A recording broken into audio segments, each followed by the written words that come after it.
নির্বাচিত সাংসদ, কেন্দ্রের মন্ত্রী ছিলেন ভারতীয় জনতা পার্টির।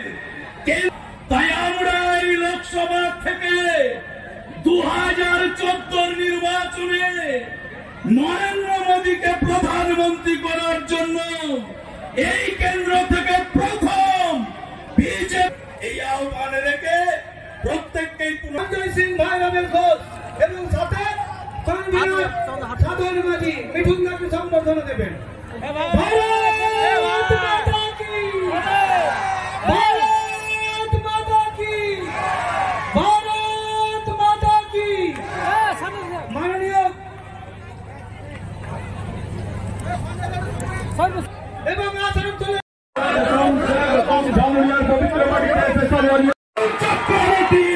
আপনাদের সামনে এসেছেন মহাগুরু মিঠুন চক্রবর্তী মহাশয়।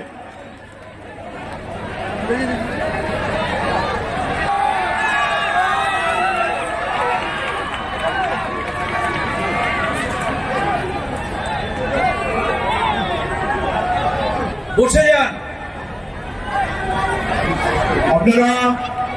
আপনারা অনেকক্ষণ ধৈর্য ধরে বসে আছেন মহাগুরুকে দেখার জন্য এবং আমাদের ঘরের ছেলে আসানসোল জেলার লোকপ্রিয় প্রার্থী মাননীয় এস.এস. আলওয়ালিয়া মহাশয়কে। তাই দয়া করে যারা পিছন থেকে দাঁড়িয়ে আছেন তারা সামনের দিকে একটু চলে। আমাদের মিঠুন চক্রবর্তী মহাগুরুকে সম্বর্ধনা দিলেন আমাদের আসানসোলের জনপ্রিয় প্রার্থী এস.এস. আলওয়ালিয়া মহাশয়। আপনারা এটাই আমাদের মোদীজির গ্যারান্টি।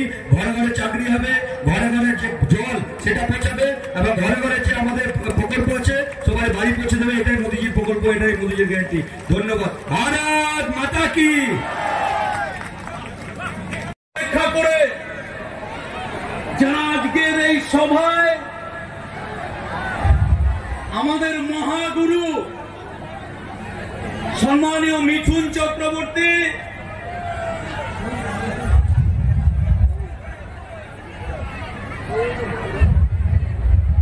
মাননীয় সুরেন্দ্র সিং আলুওয়ালিয়াজিকে উত্তরে দিয়ে বরণ করে নিচ্ছেন। আপনারা করতালি দিয়ে আমাদের প্রার্থীকে স্বাগত জানাবেন।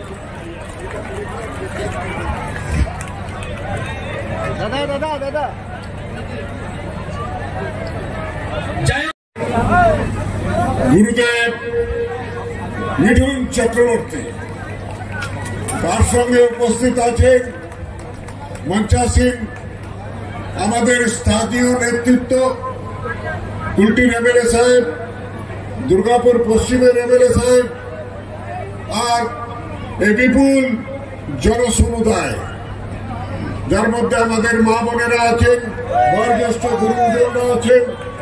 তারা সবাই মিলে আজকে উপস্থিত হয়েছি। আমি 34 বছর ধরে যাযাবরের মতন বিভিন্ন জায়গা থেকে এমপি হয়েছি।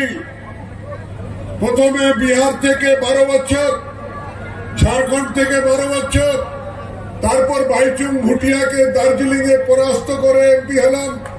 তারপর তৃণমূলের সাংসদ সংঘমিত্রা, মমতা সংঘমিত্রাকে পরাস্ত করে দুর্গাপুরের সাংসদ হলাম। কিন্তু এবার আমার নাভির টানে, অর্থাৎ আমার জন্ম জেগেনগরের পাশেই, ওখানেই আমার নাভি পোতা আছে, তার টানে আমি ফিরে এসেছি নিজের জন্মভূমিতে।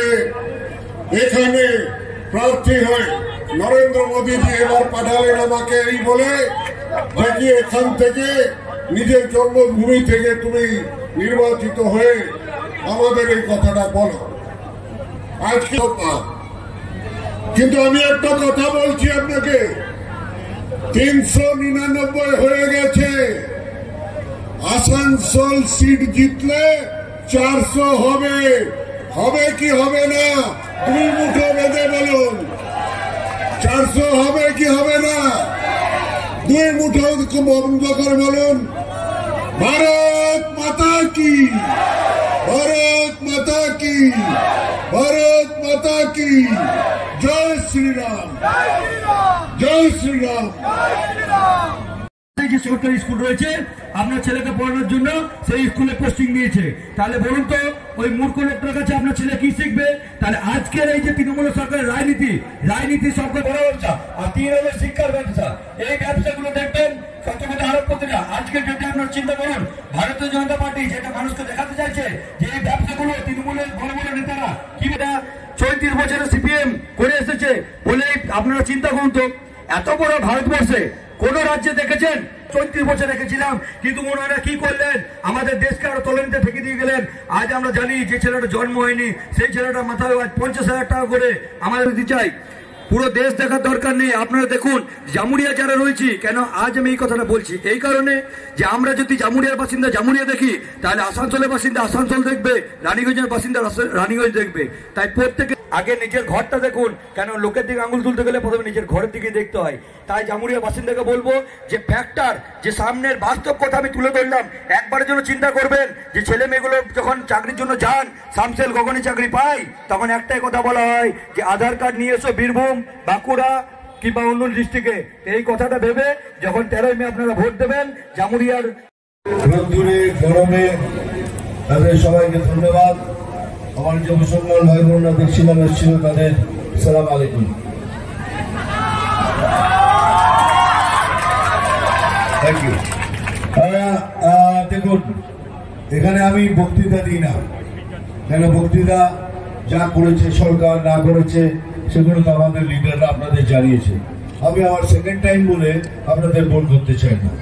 আমি 2-3টে কথা বলব কেন আপনারা আলওয়ালিয়া স্যারকে ভোট করবেন। বিজেপি একটা প্রসেস রাখে, বিজেপি এমন একটা পার্টি যাকে তাকে ধরে তাকে ক্যান্ডিডেট করে না, আমাদের একটা প্রসেস আছে। আমি আপনাদের প্রশ্ন করছি, আপনি হ্যাঁ কিংবা না এতে জবাব দিন। বিজেপি কি কোন দুর্নীতিগ্রস্ত পার্টি না? এরা কি গরু পাচার করে? এরা কি বালি চুরি করে? এরা কি কয়লা চুরি করে? এরা কি বিদ্যা চুরি করে? এরা কি রেশন পর্যন্ত চুরি করে? এখন আবার সন্ত্রাস করার জন্য বন্দুক বোমা তৈরি রেখেছে, এগুলো বিজেপি করে না। আর সেই বিজেপি এই আলওয়ালিয়া স্যারকে সিলেক্ট করেছেন ক্যান্ডিডেট করার জন্য। এরকম একটা স্বচ্ছ পার্টি, একটা স্বচ্ছ লোক, একটা সৎ লোককে আমরা ক্যান্ডিডেট করেছি আসানসোলের জন্য, তাতে আসানসোলের যেন ভালো হয়। এইবার 5 মিনিট ভাবতে হবে আপনাকে, আপনারা কাকে ভোট করবেন। আমি কোনো পার্টির নাম নিই না, আমি কোনো ক্যান্ডিডেটের নাম নিই না, আমি পার্সোনাল রাজনীতিতে বিশ্বাস করি না। ঠিক অপোজিশনে একটা পার্টি আছে, সেটা একটা দুর্নীতিগ্রস্ত পার্টি, হ্যাঁ কি না?